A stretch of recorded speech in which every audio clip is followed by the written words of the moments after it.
What's up, guys? Jason Stewart here with Chris Ellis, and this guy's blowing my mind right now. First of all, I just gotta say it.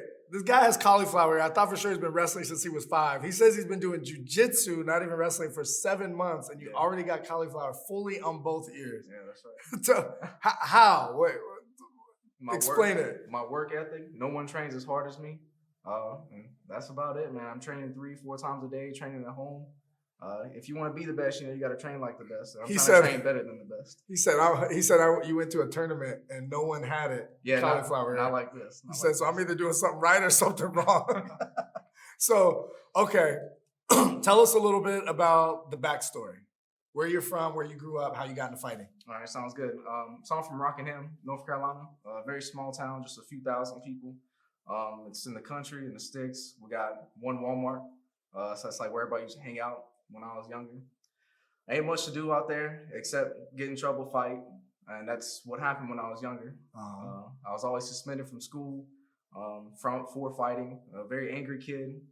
The story starts a little bit before that when I was about 18 months old. My biological mom, she kind of abandoned me, left me at a racetrack. But my dad, he's awesome. He was there to pick up everything, as a good father should be. And then my stepmom, who was like 16 at the time, she picked up the slack too and became a mom and did that mom role immediately while still going to school, working jobs. My dad was working multiple jobs, take care of me. So, I mean, that's my family. Props to them. Yeah, for sure. Yes. Dad and stepmom stepping up to the plate. Yeah, for sure. So they raised you. That's mom. Yeah. And at what point do you start learning martial arts? So my dad, ever since he was young, he was doing karate and taekwondo, and he used to teach. He's busy with the railroad team teaching right now. That only happened about a year ago.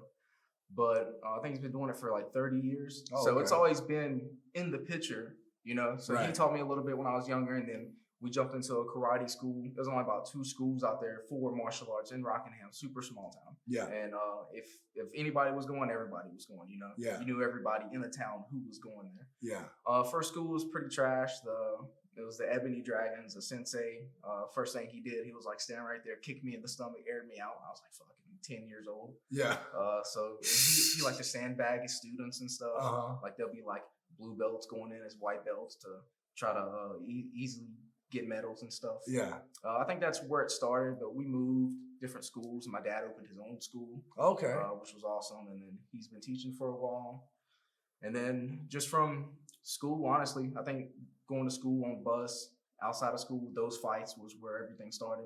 Like my mom actually printed out some pages one time of how much I got suspended. And I've got 9 computer pages filled of where I got suspended for fighting. Whoa. Yeah, it's either I stay in North Carolina and continue fighting, possibly go to jail, or I try to escape. Because if you stay in North Carolina and you're an adult, you're not going to get out. Yeah. Very slim I can relate to that story a lot. So you come out here and you start teaching Taekwondo? So I joined the military first. Okay. I was 18. I had like 2 weeks of summer vacation after I graduated, shipped off straight to boot camp. I was in there for about 5 years, started in Virginia. And I was doing Taekwondo while I was in Virginia. There's a little school out there. It was okay. And then I did it while I was in Pensacola for my schooling also, which was pretty cool. Shotokan was a little decent out there. And then when I come out here to California, I'm stationed out here for a few years. This is after 2 deployments, so I've got time to actually sit down and train and stuff. So I'm training at this place, Pan Am Taekwondo Academy. And I trained there for a few years, and I was teaching for about 2 years. And then I wasn't getting as much as I wanted to from it. So I was like, I got to find something that's a little more challenging. Is that when you got into That's an when MMA I got gym? into MMA gym. Yeah, I started with Alliance that was on 8th Street before COVID took them out. Yeah. And I was training there for a couple of years. And I actually had a injury pretty bad, put me out for a couple of years. Oh, really? Yeah. And I had some surgeries. And then back into it, though. I've been training consistently again for probably about a year and some change. Okay. So everything's moving. Whew. All right. So this is going to be your first actual MMA fight. A lot of Taekwondo experience. You got some MMA experience in the MMA gym. Yep. How do you see it going? Are you trying to stay on your feet because that's kind of your base? Or I'm just trying to dominate. I'm trying to win. I'm coming for everything. This might be my first fight, but I know what I want, and I want everything that this company's got. I'm taking everything from them. I'm taking everything for whoever's got those belts. I know it's super early, but I know what I'm capable of, and it's my destiny. So. Wow. You guys heard it here first. I'm excited to see it. Come check him out May 12th, Epic Fighting. Get your tickets. You got any social media where these people can follow you? Follow me at the DemiGod MMA. You can find me on Instagram. That's my main one. I got a couple things on Twitter. Okay. So, yeah. DemiGod MMA.